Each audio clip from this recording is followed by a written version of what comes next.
but nobody will be able to hear anybody who's not talking into the mic. So if somebody doesn't use the mic, maybe you could repeat the question. I don't know. Absolutely. So do you want me to pass it, or do you think it could be Vanna and hand it out, or how would you like to do that? I'd be happy to be able to.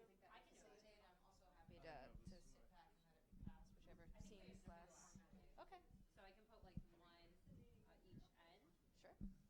That sounds great. Yeah. Okay. Fantastic. You guys all of us ready to get started? Yes. Yeah. Let me make a couple quick announcements. We don't have much announcement-wise. Oh, thank you so much. We don't have much announcement-wise because this is the close of Startup Fundamentals for this year. I know, right? For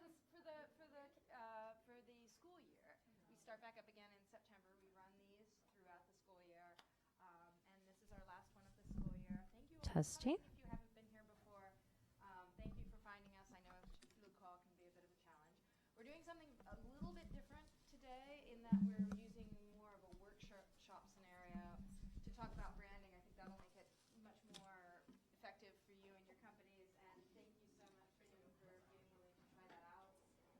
Fantastic. We don't have a lot of activities over the summer, as many of you may already know.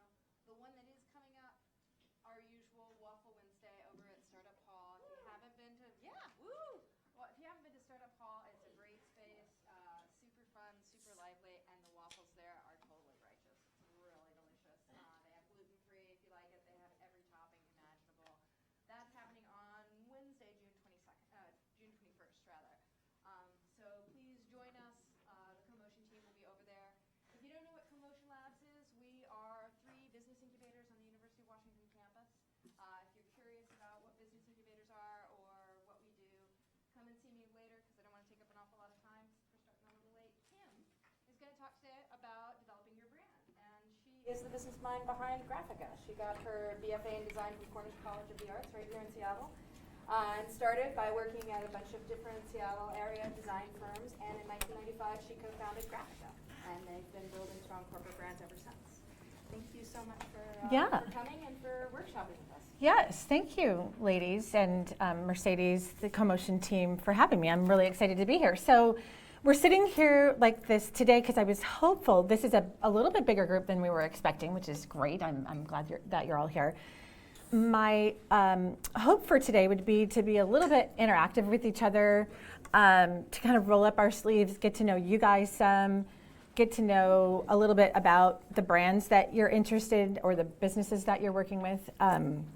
We may not be able to get to all of that with the amount of people, but let's see what we can get accomplished. And I'm happy to get to know you at the end. And if you'd like to roll up your sleeves more and dig a little deeper, beyond today, we could maybe do that offline and sign up to do that. So that would be super fun.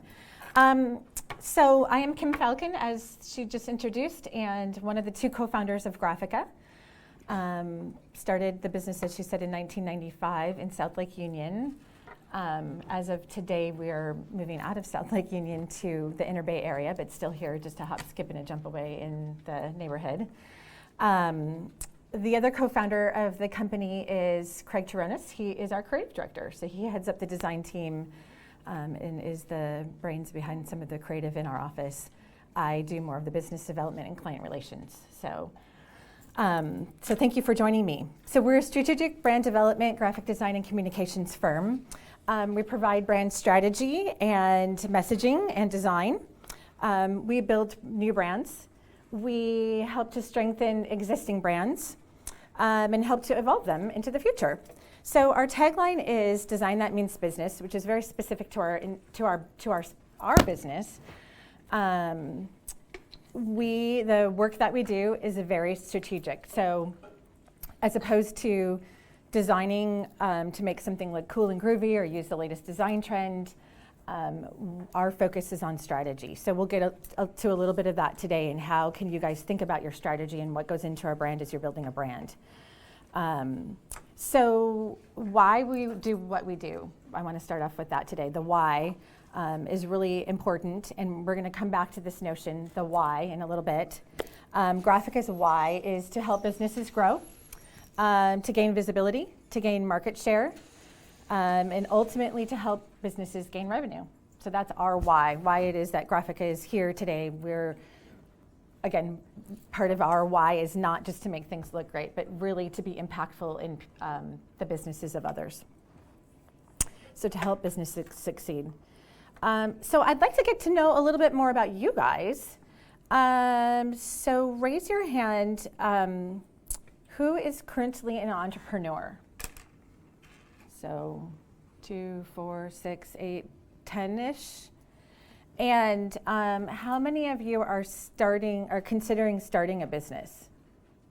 So another handful of 5 or 6 of you. And then maybe neither is on your plate right now, but you're perhaps interested in marketing, communications, just branding in general. Does that apply to anybody else, the rest of you maybe? Kind of, sort of, yeah? Okay. That helps me so that I know like how basic or not to do this presentation. So I think we're going to go with a real 101 style. So those of you who are a little bit more advanced, bear with me. But again, I'm happy after today to break off and do more education if you're so inclined. So brand is definitely a buzzword. I mean, we hear it all the time. It's everywhere. The internet, social media have only made the word brand more popular. There's consumer brands and celebrity brands. There's your own personal brand, the obvious of corporate brands, product brands. So there's so many different kinds of brands. And just a small factoid that I find really interesting. So did a little research from some research companies in regard to advertising, branding, and those sorts of things. And some of the research shows that in the 1970s, we were exposed to about 500 brands in a day. In 2016, the average person, in America I'm speaking, the average person is exposed to over 5,000 brands a day. So hence the fact that this has become a buzzword and that branding is such an important part of our markets, of our communications. So I want to start with some basics. Oops, are we gonna, there we go, long distance.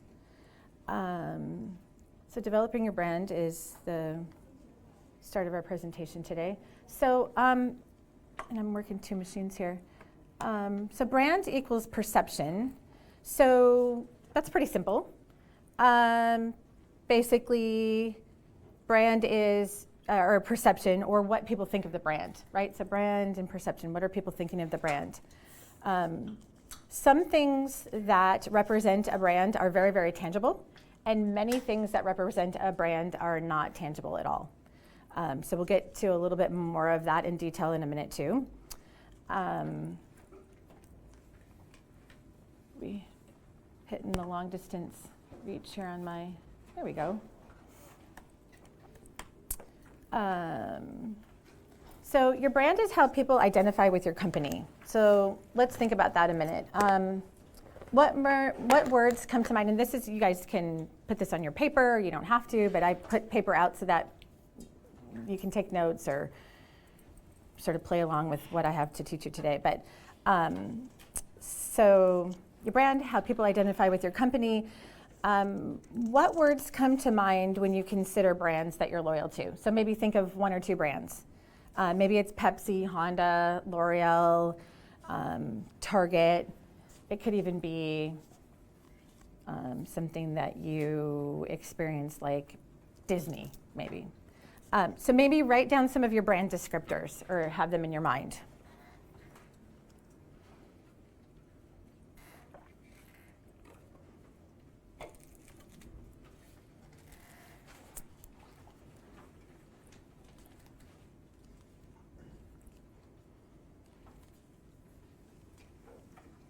Okay, so just throw some out. You can raise your hand or just call out some of the descriptors that you guys are thinking. Go ahead. Excitement, connection, and freedom. Uh-huh, great. Kid-friendly. Kid-friendly, excellent. Anybody else? Memorable. Memorable, excellent. Simple and functional. Good. Convenient. Convenient, excellent, good. Maybe user-friendly, or go ahead. Quality. Quality, absolutely. That would very much be an attribute. So the why, I remember I told you we'd come back to this in a minute. So there we go. Okay, so here are just some that I've come up with: high quality, low cost, environmentally conscious, affordable. So maybe someone wants it to be the opposite of affordable. Maybe it's so luxurious that it's to be kind of a more standoffish kind of brand, as opposed to approachable and fun. So very different attributes that represent brands. So your brand is why people do business with your company. So remember I told you earlier that Graphica's why was to help businesses succeed, right? Through the idea that we help businesses gain visibility, gain market share, gain revenue, helping businesses succeed. That's Graphica's why. So I want you guys to consider that. Those of you that raised your hand earlier and said that you're an entrepreneur or that you're thinking about starting a business, the why you do what you do is so critical to your brand. So that's one of the basics today in today's 101.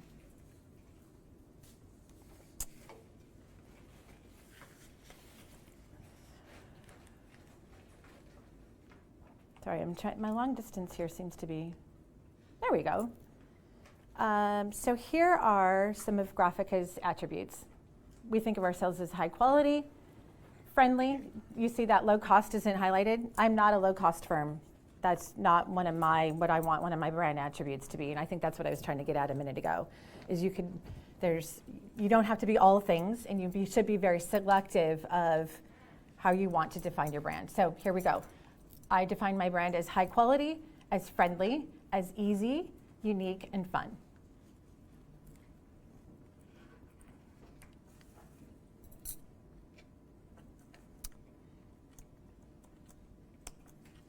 Okay, so I actually should back up. I was going to make that a little bit of a surprise. So I'm off here on one slide. Let's see. So we talked about the attributes. So I want you guys to ask yourself, and we've just talked about this, but be specific. You can write it down on your paper. We can talk about it later at the end of this presentation. But what is it that you want people to perceive about your company? How do you want people to identify with you?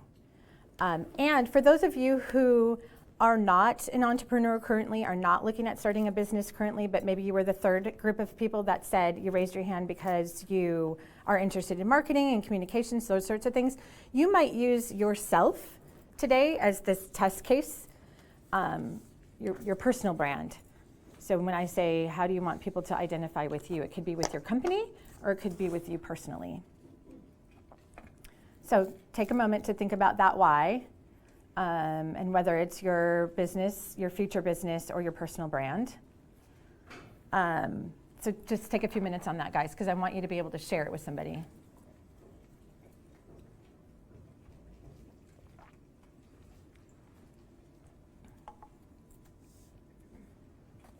Okay, now I know that most of you came with somebody, so if you're comfortable doing this, great. If you're not, you can sit on your own. But what I wanted you to do is just to turn to the person you came with and share some of those brand attributes. And I'm getting snickering over here because either they don't want to share or yeah. So since you guys are from the same company, this would be an opportunity if you guys haven't done this exercise, just to put some of these attributes on paper and share them and see if you agree with them.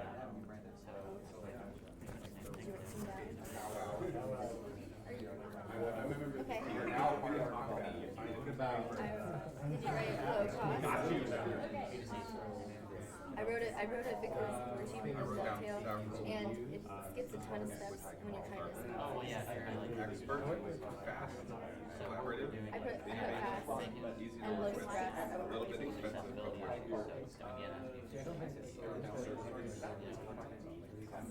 Well, they're getting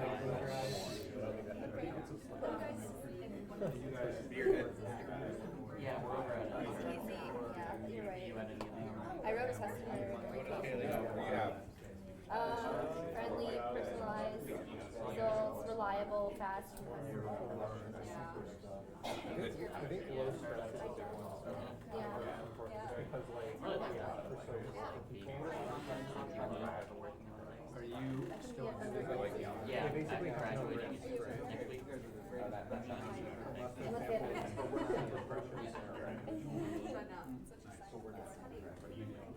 I mean, my What is So we measure property. I mean, I keep thinking about this stuff. I have sort of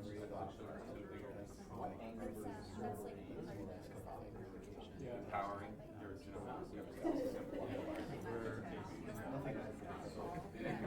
Okay, I'm going to give you guys just another like 10 seconds to think about your attributes, and then we're going to move on.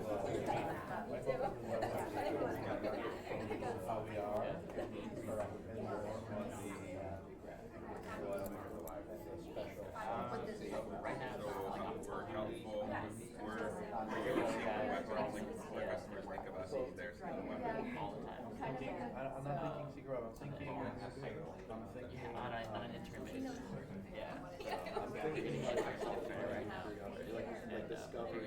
They're also doing it for Okay, you guys, we're going to rein it back in for a minute. Can I get everybody's attention again? So part of this today is we're live streaming.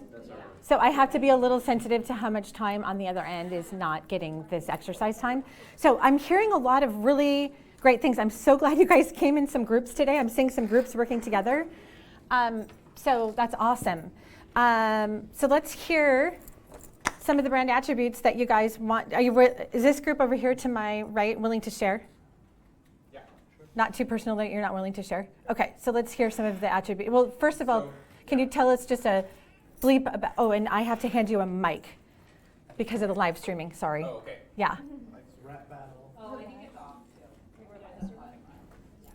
Yeah, so just maybe give us a real brief, a one-liner, sort of your elevator statement, and then tell us what those brand attributes Okay, apply to. so my name is Sean. I'm from Phase Genomics. We are a genome sequencing services provider. We basically help scientists, mostly biological researchers of various types, get really high quality information about DNA in samples of interest to them. And so some of the brand identifiers we listed: expert, fast, collaborative, innovative, easy to work with, a little bit expensive but worth it, Yeah. low Good. stress, customer dedication, helpful, and we enable novel discoveries. That's awesome.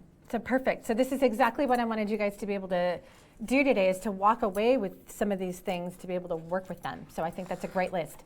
You may decide to add to that list over the time. We may decide to shorten that list at some point in time, but that's a perfect start. So that was an excellent example. Now that was, somebody's going to have to walk in your footsteps. Does anyone else want to follow that? I can get anyone else to follow along. Great. But we just need to hand the mic because of the live streaming.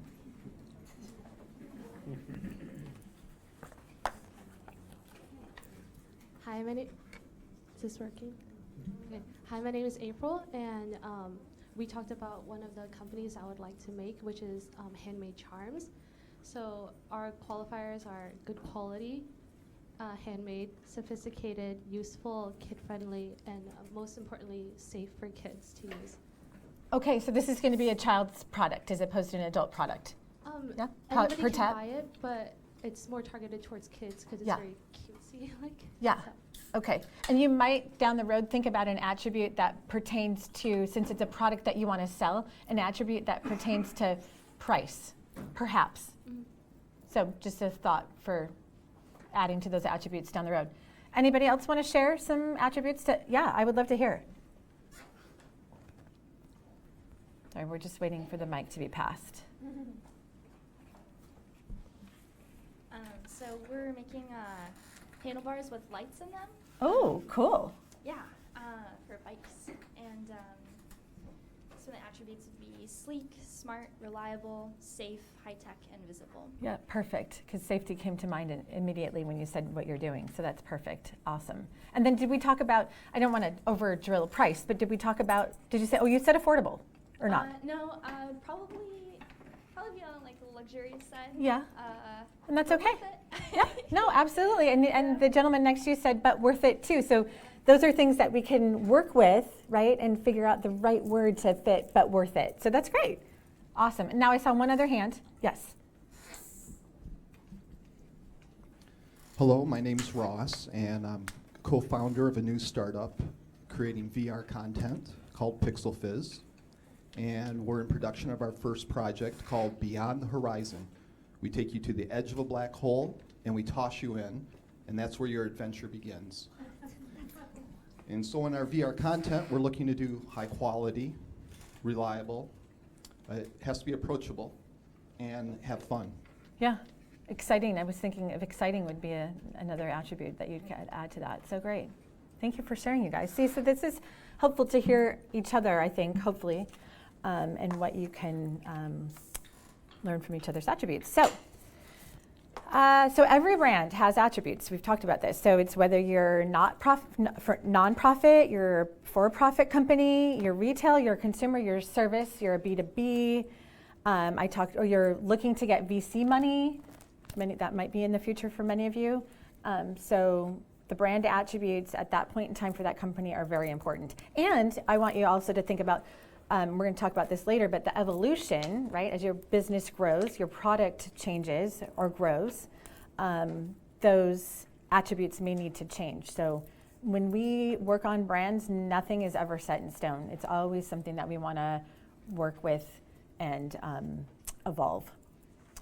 So let me share a story with you guys. I share this story because it's pretty basic, and I want people to walk away with the idea that a brand, as we've talked about, Pepsi or L'Oreal or these big brands that we hear about, excuse me, every day, brand can be as basic as our own personal brand, but I'm going to take it one notch above a personal brand and share this story with you. So I have 3 little girls. They are currently 10, 12, and 14 years old. They've been doing karate since they were 3 and 4 years old. The 2 olders are brown belts in karate, and the younger is a blue belt. And they have this dream or vision. They would love to go to Japan to get their black belt promotions there. Their sensei here is from Japan, and they would like to have this experience. So they need to raise money for their trip to Japan, and as they know, it'll cost several $1,000s. So I would like to introduce, which unfortunately you got to see too early in our presentation. Here's the remote. Pucker Up. So Pucker Up is their lemonade stand. And I share it because it's a really simple business, right? At some point in time in our lives, we've probably been an entrepreneur, either with our buddy on the street corner selling lemonade, perhaps it was going, a paper route, or maybe even mowing lawns or babysitting. Not that you have to have a logo. So again, I want to be really clear today that brand is not logo, but there is a brand, there's an experience, there's a why. Right, so their why is they are wanting to provide lemonade at the local markets. So, for instance, our market we live in Magnolia, so our market in Magnolia or Queen Anne or at Show, their why is to provide a refreshing drink to people that walk by, to the people that are visiting the market. And because of their why, then I'm sorry, I'm short of a word here, but the why isn't, their story is to go to karate. To go to Japan to get their black belt is their story. Their why is providing lemonade to folks at the market. Does that make sense on a really basic level? So every brand has a story, so I want you guys, not this minute, but as you leave today, to think about what is that story for your company? What is important to that company? Again, it's not just selling a widget, but why are you selling that widget? What is the story behind it? So let me flip ahead to some additional slides. So as we talked about, every brand needs a story. We talked about Pucker Up's story, getting their money for a trip to Japan.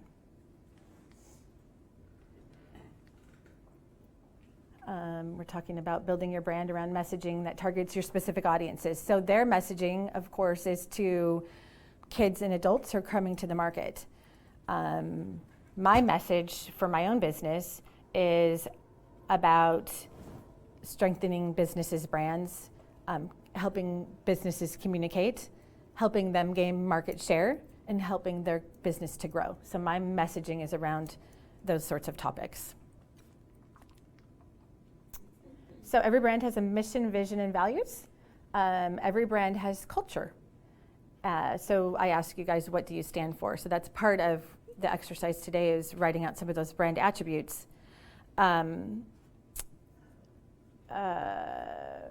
We talked earlier today about some of brand is tangible and some is intangible.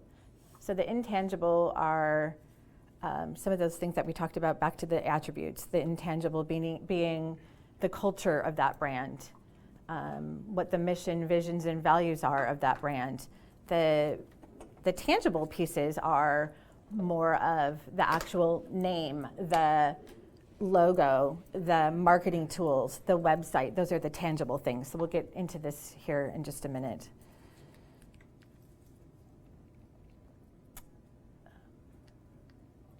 Oops, did I just go backwards, guys? I'm sorry. So Peckerup's Lemonade's mission is to provide great tasting lemonade in a fun and courteous manner. So some of their attributes might be fun, and refreshing might be another attribute. Their vision is to be the chosen drink for the provider of thirsty people walking down the sidewalk, and their values are quality, professionalism, and responsibility. So again, I'm using this so you guys can see kind of an outline how you could write for your own company, which might be in much more depth than a lemonade stand. But that's at least a little outline for you to follow. So every brand needs a strategy. So you heard me talk earlier today when I introduced Graphica about our tagline, design that means business, and that what we do is based on strategy as opposed to just making something look cool or groovy or the latest trend.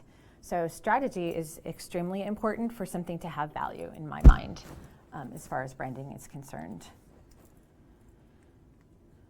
Oops.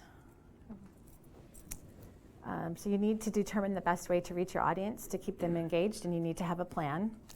So strategy is not something that we can necessarily do in our 20-minute or a half-hour talk today. That's a much bigger process, but I want you guys to understand that there is a process, and that strategy and having a plan is an important part of building your brand. So Pucker Up strategy is to take the lemonade to where the people are. So it's a very portable little wooden stand that we can fold up and take it to the high-trafficked farmers markets. I mentioned Magnolia or Queen Anne. Sometimes they go down to Shulsho. They've shown up in the lunch hours at South Lake Union. They accept credit cards to expand the customers' payment options, and they also have different flavors to give customers more options. So the visual elements of a brand, this goes to our real basic today 101. So many of you may know some of this, but I don't want to assume that everyone has the 101 of the visual elements.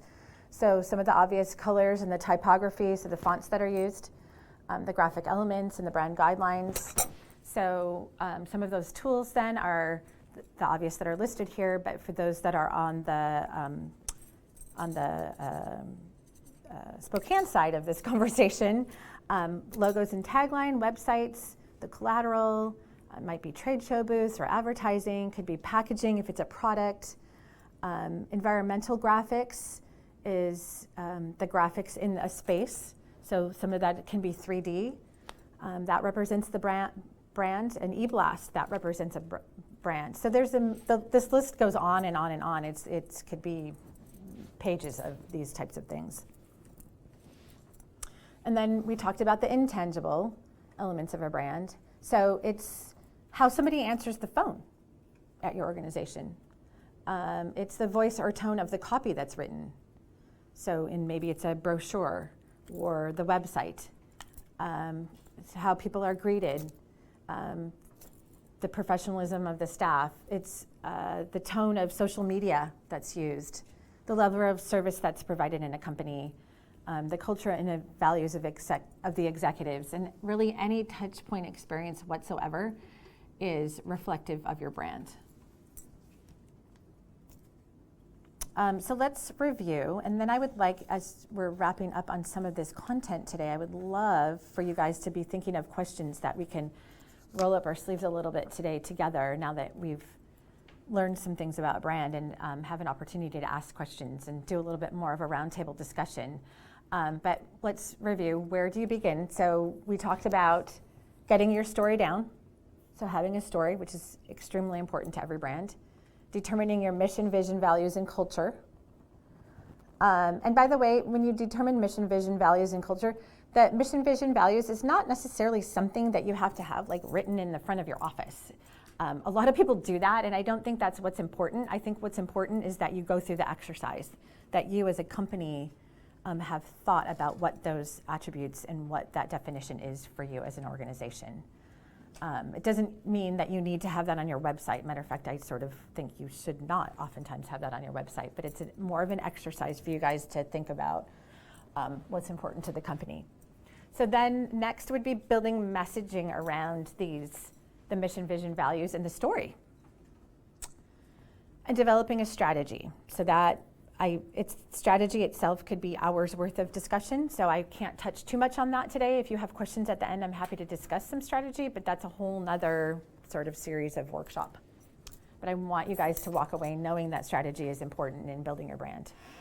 Identify and create the tangible and intangible elements, so we've just talked about what those elements are. A name and logo, in our mind, equal some equity and value for your company, but it's not what the brand is. It's part of this whole overall tangible and intangible thing. And then website and social media, they really equal in our mind visibility and validation. So again, those are tools, not the brand itself. And then consistency. Consistency, if there's one thing that I want you guys to walk away with today, that after you've defined, you've refined your story, you have these brand attributes, we've talked about mission, vision, values.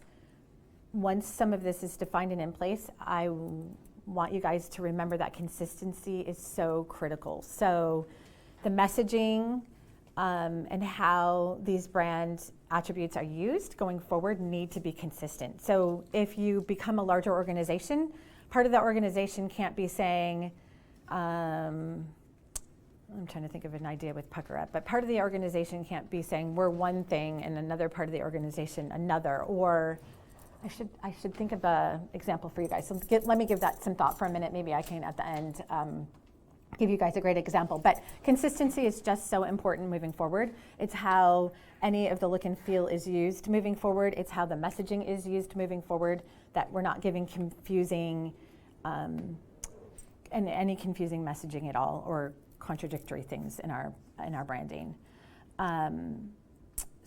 Let's see, where did we leave off? So consistency, and this was another thing I touched on a little bit earlier, but change is imminent, so plan for change. So when we design a brand, that's not how that is going to be forever. That we want brands to evolve.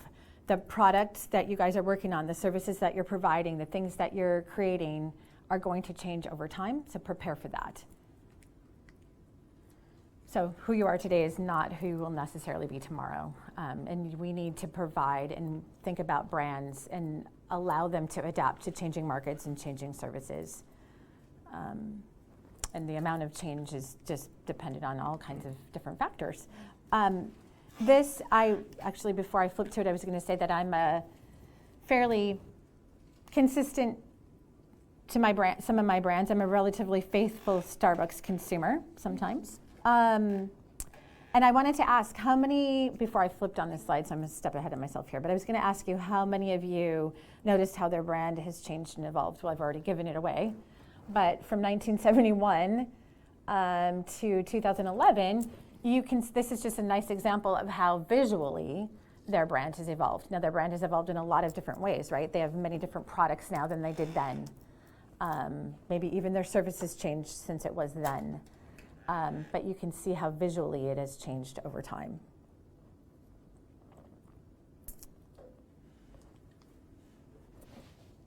So I just would like to summarize, and then we can open up for questions and more dialogue and conversation from you guys. But brand equals perception, so that's what we started with today. It's why people do business with your company and how people perceive you. What do they think of your brand?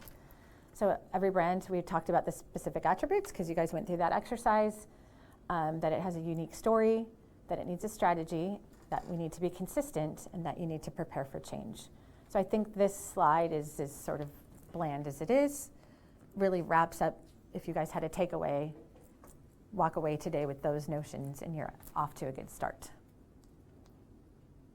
So I'd love to open it up to questions and comments. Do you guys have anything, any general questions you'd like to ask me? And remember, we need to mic in because of our live streaming. But I'm happy to roll up my sleeves if you guys have like specifics to your businesses or your future businesses or anybody? I have the mic. Yeah, go ahead. I've noticed a trend in the last, 5 to 10 years with logos being used by big brands, where before you would always see a TM before they registered it. And it seems like I'm seeing logo utilization without the TM.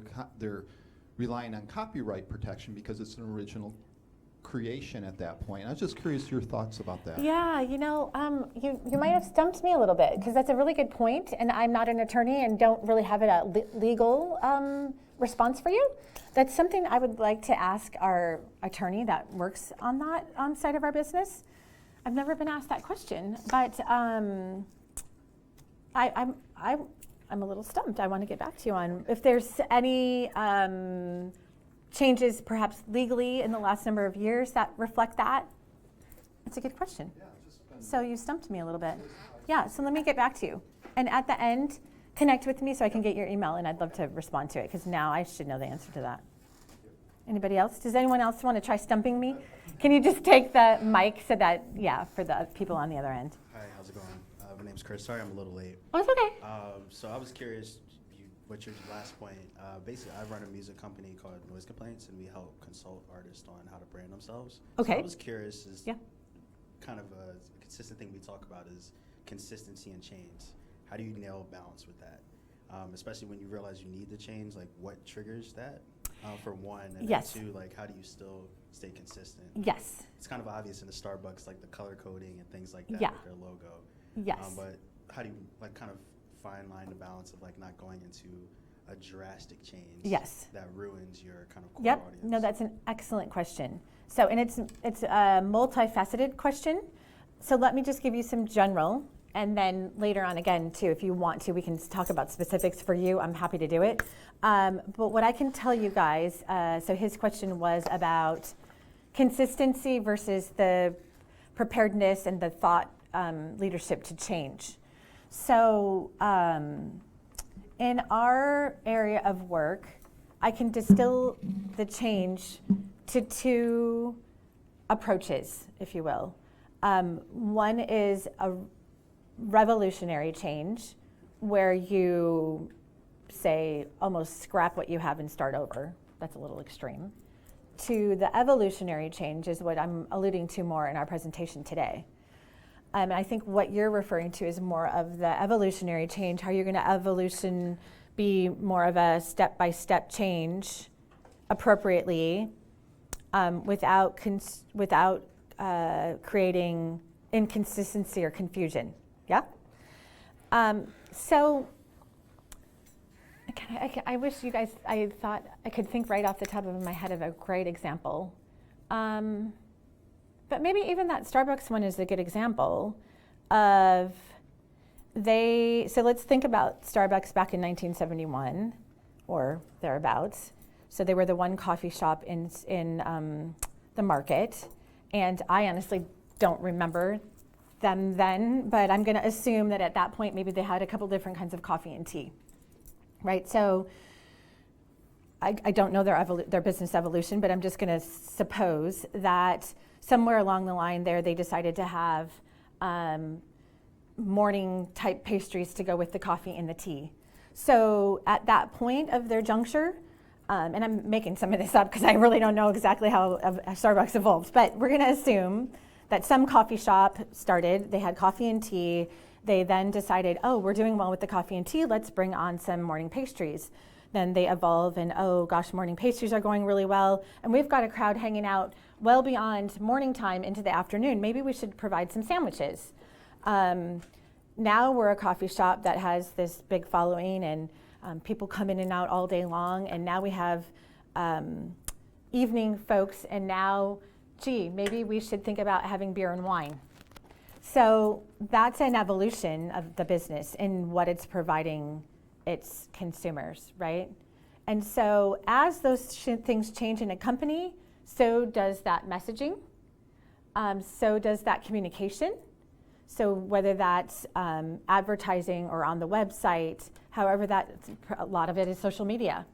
So those things can change through your communication channels and your communication tools. It doesn't necessarily mean that the corporate logo has to change every time you bring on a new product or service or have a change in your business. That's another sort of deeper discussion, is when does that identity change or evolve? And that's very specific to every business. So there's no marker to say, when you hit this dollar amount, you need to change your logo, or when you hit this in your business, you should change your colors. It's not quite that easy. It's much more of a strategy and specific to every business. So again, happy to discuss your specifics and get to a better answer for you specifically. But just as a general, because I have so many people sitting here today, it's really, as the business changes, you have to respond to those changes through your communication tools and channels. Did that help answer your question? Yeah, I guess also to kind of touch on the timing, like when do you realize that you need to make a change, if there's anything that should be an indication in general that you're seeing? Yeah, the obvious probably are a new service, a new product, going into a new market. That's a really specific one. So I'll have clients that are maybe have been a 20 or 30-year-old company, but now they're going to go into a different market. My business has recently gone into a new market, which we can talk about later, but which I'm happy to share. I just want to allow you guys your time to ask questions. But my company recently went into a new market, and so I'm having to change some of our messaging and our social media channels and reaching out to different target audiences. So any other questions? If you guys want to, I'm happy to roll up sleeves and kind of get to specifics as we can. No? And we're getting, actually, we've done pretty well in our time. I have a question Yeah. about naming. Yeah. So just using Starbucks as our example. Uh-huh. A lot of companies now are using, oh yeah, okay, sorry about it. Okay, my question's about naming. How some companies coming up are putting two words as one, using some uppercase, all lowercase. I mean, how does that, what's the thought process behind that? Yeah, some of those things that you're referring to are trends, if you will, right? So even my industry goes, well, not even, I mean, my industry goes through gigantic trends, right? So so Graphica's take on that is, we would, as a design firm, we would only do an uppercase and a lowercase, or combining words, if strategically it really made sense for that company.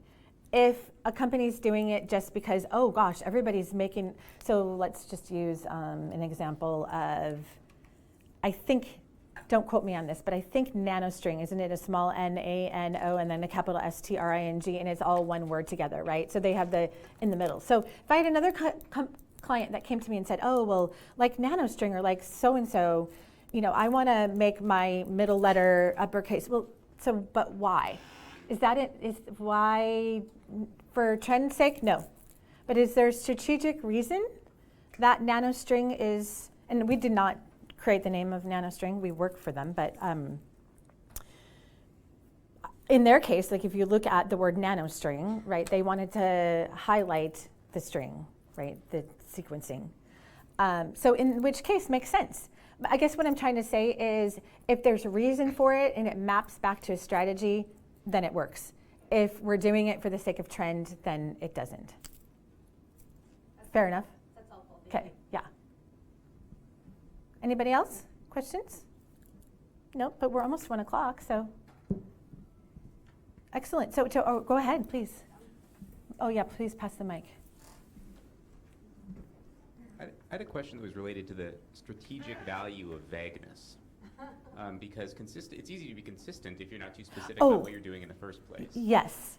So strategic value of vagueness is great. So I was thinking specifically of Google's "Don't be evil" tagline, and that seems like that's sort of a way that they communicate their brand. So I was wondering if you had anything to say about that. I think that strategy can be brilliant if used in the right way, right? So again, strategy, you guys, that's so important. It's not doing something for the sake of doing it because you've seen it before. It's why are you doing that? And so if you are using vagueness as a strategy because you want to inspire, thought-provoking, you want people to wonder, you don't want to give the answer right away, then it's a brilliant strategy. Absolutely. Love it. Yeah. So to my co-motion folks here, as far as the people in Spokane, can I unmic myself and then is it time? Is it okay to sign off? So thank you to the folks in Spokane for joining us as well. And thank you to you all for attending. So I'm here for questions and answers if you guys just want to be one-on-one, or I can stick around. So thank you so much for coming. I appreciate it. Thank you, Jen. Yeah. And quickly, now that I'm unmiked, I wanted to get some feedback from you guys. If I were to ever do this here again, I always wonder, and be really frank because you won't hurt my feelings, is this too basic for you all? Or is it a good on its basic level? Or do you want more in-depth content? So I'm always a little bit, not nervous, but just like wanting to make sure I'm hitting the audiences here at Commotion well. So do you guys, I've done this before here. Some people have no knowledge of brand at all. You guys seem to have some understanding of it. So can you guys give me some general feedback? Is it too basic or do you want more or is it good? I thought it was really good. It was really informative and giving us the key points and what to look at. And how about for you? Because you've known my company in the past. Is it too basic? So I liked the idea of a kind of a workshop style. Yeah. Because a lot of these perspectives and stories are unique, and I think, thinking for myself, I would have gotten a lot of value if we could have delved into my unique situation. And I wanted to do that. And so had we had the opportunity to do that, I think it would have been great. Better, yeah. I don't know if it fits in with an hour in this particular format. Yeah. But if you were able to do it again and we could tap into that, Yes. maybe a longer workshop type. That's a great concept. And the other thing that I've toyed with is I do office hours not here, but I've done office hours at other locations, which is sort of that one-on-one half hour. Yeah, that's great. Per hour or whatever. So there's that notion too, but that's great. So When you say other locations, do you mean other like Cambria incubator? Grove. Okay, got it. Downtown. But not UW incubator. No. Okay. No, but have office hours. Yeah. Yeah. So I mean, That's like, why haven't I heard about that? Yeah, no, it's not here at the UW. It was through Cambria Grove that I did Okay, office got it. hours. Yeah. Anybody else too basic? I'm okay if you tell me it's too basic. I need to know that. Yes. So there were some, high-level points that were useful to hear again, but I guess I'm at the point where I really want to dig in and say, okay, let's make a plan. Let's go deeper and kind of flesh out more details. Yeah. So maybe too, if we do this again next year, we can advertise it as such as a next step, next level, deeper dive, perhaps. Okay. Yeah, I was just gonna continue on and maybe a little bit deeper. Yeah. Like more workshop. Yeah. With like what are your values Okay. and maybe even sharing some values if people are comfortable. Okay. Did you guys feel like coming in here today, like this was like, I know that, or was it just because we had an hour, you learned a bunch of stuff, but now you want to take it to the next level? Yeah. The second part. Perfect. Okay, awesome. So that's super helpful for me because it makes no sense for me to walk out of here and not hit the mark for you guys. So. Yeah, I thought it was a great framework and built a platform to go on to the next one, because a lot of that stuff I didn't really know. Perfect. Excellent. There could be maybe like a case study at the end, like everybody get a partner or two and go off and everyone's going to do the same, everyone will do like a Starbucks thing or McDonald's thing or something, right? If there's more time. And then that way everybody's kind of doing the same activity with the same content and you can kind of get a feel for it. Awesome ideas. Okay, thanks. I appreciate that you gave me the extra feedback. Yes. Another thing that I thought might kind of be a quick way to add like a bunch of more in-depth stuff would be to just to sort of tell us a little bit more about like what your firm does in terms of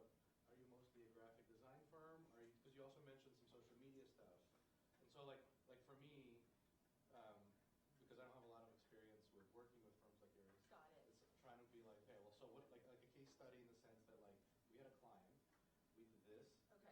we made him a logo, we made a website, then we started doing also, or what, you know, just to kind of get a sense for like what actually happens in these situations. Okay, no, that's great. So the case study would be fantastic, and I will say that I cognizantly chose not to say too much about our company because this is not supposed to be a sales pitch, and I want to make sure that it's educational and not a sales pitch.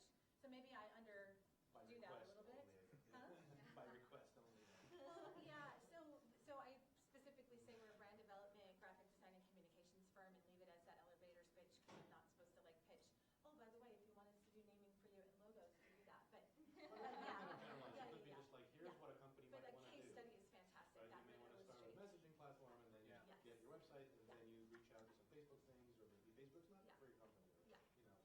Yeah, and to that point, by the way, just for everybody, there are brochures on the back, not necessarily to take, but just so you know more about what we do is back there. Yeah. And maybe more of like an order, like going off of your thing, maybe like an order of operations. So like, what do you use first? I guess. So like, yeah. A name. Like, do you go from a name to a website, or do you go social media before you get a website? Or like, you know. Yes. Now, I did just a tiny bit of that in one slide. Obviously, it wasn't that obvious if you're not. But where I'm going with this is sometimes it's very specific to the company.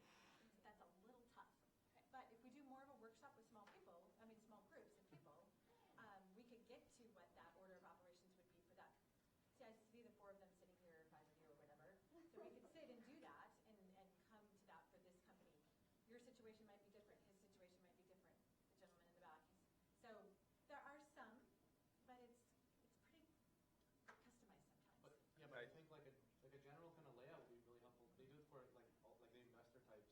Sure. Right? When they explain it, they're like, okay, when You you're need at to this have this. stage, you do a Yes. seed round. Sure, Then you do this, you do a Series A, and Yeah. you do a thing, Okay. and you try to get Series, you know, like, and like how much equity people usually, you know, just kind of like general Yep. expectations Yep. and sort of what tends to happen usually. Yep. You know, kind of Yes.